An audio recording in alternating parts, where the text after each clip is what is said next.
देखकर शेर ने ऐसा बोला। अरे सीता, मुझे यकीन नहीं था कि तुम वापस आओगे। तुम्हारी जान से भी ज्यादा तुम अपने वादा को निभाया है। इतना सच्चा दिल वाले को मैंने कभी नहीं देखा। इसीलिए मैं तुम्हें बख्श देता हूँ। जाओ, जाकर तुम्हारे बछड़े के साथ खुशी से रहना। ऐसा बोलते ही सीता दौड़कर वापस आ जाती है। उसकी माँ को देखकर बछड़ा बहुत खुश हो जाता है और खूब मस्ती किया। सीख, हमारी ईमानदारी ही हमारी जान बचाती है। गोपाल नाम का ग्वाला अपने पास हमेशा भैंस पाला करता था। उसके पास कई सालों से एक काले रंग की भैंस थी जो उसे बहुत प्रिय थी। उस भैंस का दूध बेच कर उसके पास अब काफी पैसे जमा हो गए थे। सो एक दिन वो दूसरे गांव से एक सफेद रंग की गाय खरीद कर ले आया। यह देखकर काली भैंस चिढ़ गई। हाँ, इतनी सुंदर गाय ले आया, अब तो मुझे पूछेगा भी नहीं। इतनी गोरी चिट्टी गाय, हे भगवान, कहीं खाना भी मिलेगा कि नहीं। भैंस दिन प्रतिदिन गाय से चिढ़ती रही, जबकि गाय बहुत ही मिलनसार और प्यारी थी। गांव के लोग यह जानकर कि गोपाल के पास गाय है, उसे रोज खाने के लिए कुछ देने के लिए आते और गाय की पूजा तक करते। यह सब देखकर अब भैंस से रहा नहीं गया। एक दिन उसने गाय से कहा, हाँ, कहाँ से आई हो? जब से आई हो पूरा गांव तुम्हारा दीवाना हो गया है, और ये गोपाल, ये तो मुझे भूल गया। ऐसी बात नहीं है बहन, मैं तो तुमसे बात करना चाहती हूँ, तुमसे दोस्ती करना चाहती हूँ। भला और है कौन इस तबेले में? बस तुम और मैं। आओ, हम दोस्ती कर लेते हैं, प्यार से रहते हैं। हाँ, दोस्ती? कैसी दोस्ती? सफेद और काले रंग में कोई दोस्ती नहीं हो सकती। हम बिल्कुल अलग हैं। लोग तुम्हें पूछते हैं और मुझे तो देखते भी नहीं। देखो मेरा रंग कितना काला है। ऐसी बात नहीं है, तुम मन की बहुत अच्छी हो, मैं जानती हूँ। तुम्हारा तन भी बहुत सुंदर है, मुझे भी काला रंग बहुत पसंद है। आओ, दोस्ती करो मुझसे। गाय ने मनाने की बहुत कोशिश की, मगर भैंस उससे दोस्ती करने को तैयार ही नहीं थी।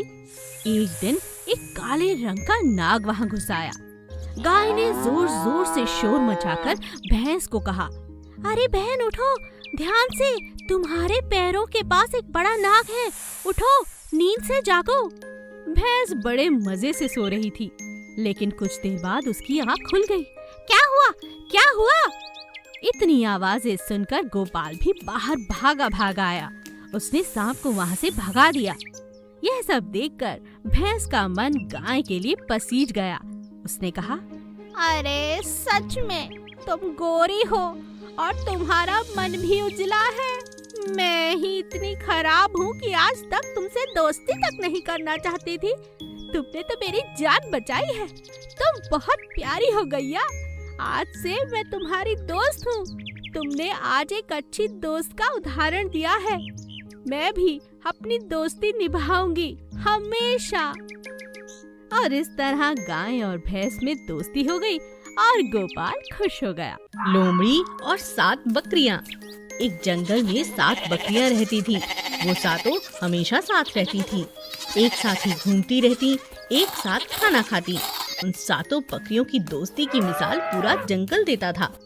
एक दिन एक हाथी ने कहा, अरे बकरियों की टोली कहाँ चली? तुम सबको साथ देकर मुझे बहुत अच्छा लगता है। शुक्रिया हाथी भाई। और जब बकरियों को सोना होता तो 5 बकरियां सो जाती और 2 पहरा दिया करती थीं, ताकि कोई शिकारी जानवर उन्हें मार ना सके। एक दिन एक बकरी ने कहा, अरे सहेलियों, चलो चलो तुम सो जाओ, मैं पहरा देती हूँ।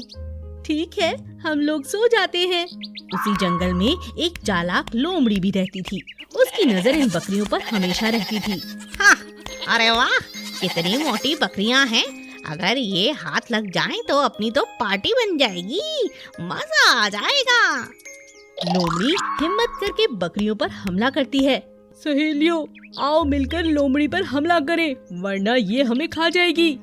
लेकिन साथ में बकरियां एक साथ लोमड़ी पर हमला कर देती हैं, इसी कारण वो वहाँ से भाग जाती है। अरे अरे बचाओ बचाओ, भागो भागो यहाँ से। लोमड़ी बकरियों से पिटकर दुम दबाकर वहाँ से भाग जाती है, लेकिन वो अभी भी बकरियों को मारने की योजना बनाती रहती है। इन बकरियों ने मुझसे पंगा लिया है, इन्हें मैं नहीं छोड़ूंगी। लोमड़ी छुप छुप कर उनका पीछा करती है। एक दिन बकरियों के बीच पेड़ की टहनी के हरे पत्ते खाने को लेकर कहासुनी हो जाती है। अरे ये क्या कर रही हो, ये पत्ता मेरा है। तुम इसे क्यों छेड़ रही हो, ये मेरा है, ये मैंने तोड़ा है। मुझे हरे पत्ते पसंद हैं, ये मेरा है। तभी वहाँ बड़ी बकरी आ जाती है और उन्हें समझाती है कि आपस में लड़ना सही बात नहीं, लेकिन वो तीनों बकरियां झुंड से अलग होकर चलने लगती हैं। लोमड़ी को तो इसी बात की तलाश थी। कितने दिनों तक साथ रहती, देखा हो गया झगड़ा। आज लूंगी इनसे अपना बदला, एक एक कर इन तीनों को खा जाऊंगी, किसी को नहीं छोड़ूंगी। आज तो मेरे लिए बहुत अच्छा दिन है। चलो इनका शिकार करती हूँ, इनकी इस लड़ाई का फायदा उठाती हूँ। इस बात का फायदा उठाकर लोमड़ी उन पर हमला कर देती है। तीनों बकरियां एक दूसरे से नाराज थीं, इसीलिए एक दूसरे की तरफ देखती भी नहीं, और इसी बात का फायदा लोमड़ी उठाती है। एक एक करके वो तीनों बकरियों को खा जाती है, और फिर बाकी बकरियां यह सब देखकर हैरान रह जाती हैं और समझ जाती हैं कि हमेशा एकता में ही बल होता है। लड़ झगड़ कर कोई फायदा नहीं, अपना नुकसान हो सकता है। एक जंगल में बिम्बू नाम का हाथी रहता था। वह जंगल के राजा रुस्तम का बहुत अच्छा दोस्त था। बिम्बू की खास सेवा के लिए राजा ने चिंटू नाम के सियार को कहा, चिंटू सियार, तुम मेरे दोस्त बिम्बू का अच्छे से ख्याल रखना, उसे रोज खाना देना, उसकी मदद करना। चिंटू रोज बिम्बू का खूब ख्याल रखता था। धीरे धीरे वो दोनों अच्छे दोस्त बन गए। दोनों खुशी खुशी खेलते थे। एक दिन उस जंगल में एक कुत्ता आया। उसकी चिंटू से मुलाकात हुई। अरे भाई, तुम कौन हो और यहाँ कैसे आए? मैं खाना ढूंढते ढूंढते यहाँ गलती से पहुँच गया हूँ। क्या मैं तुम्हारी कुछ मदद कर सकता हूँ? नहीं, और तो कुछ नहीं, मगर ये जंगल अच्छा है, क्या मैं यहाँ रह सकता हूँ? जरूर, लेकिन हमारे राजा से पूछना पड़ेगा। कुछ दिनों के लिए वो बाहर गए हुए हैं, तुम मेरे साथ रह सकते हो। चिंटू उस कुत्ते को जंगल की सैर कराता है, बिम्बू से मिलाता है। कुत्ते और बिम्बू की अच्छी दोस्ती हो जाती है। बिम्बू कुत्ते के साथ खेलने लगता है, लेकिन चिंटू के साथ अब वो कम खेलता है। अरे, ये बिम्बू अब मेरे साथ खेलता ही नहीं। जब से ये कुत्ता आया है तब से ये मुझे भूल ही गया है। मुझे कुछ करना होगा। चिंटू कुत्ते को अपने पास बुलाता है और कहता है, माफ करना दोस्त, लेकिन मैंने राजा से पूछा है, उन्होंने तुम्हें यहाँ रहने से मना कर दिया है। चिंटू ने कुत्ते से झूठ कहा, जिसे कुत्ते ने खुशी खुशी मान लिया और अपने जंगल वापस चला गया। चिंटू बिम्बू के पास गया और कहने लगा, लो बिम्बू, ये खा लो। मेरा दोस्त कुत्ता कहाँ है? उसे पहले आने दो। कुत्ता अपने जंगल में चला गया है, अब वो नहीं आएगा। बिम्बू ये सुनकर बहुत उदास हुआ। उसने खाना नहीं खाया और वो उदास ही रहा। बहुत समझाने के बाद भी काफी दिनों तक वो भूखा ही रहा। चिंटू अपने दोस्त को ऐसे हालात में नहीं देख पाया। वो कुत्ते को वापस लेने के लिए गया। मुझे माफ करना दोस्त, मैंने तुमसे झूठ कहा था।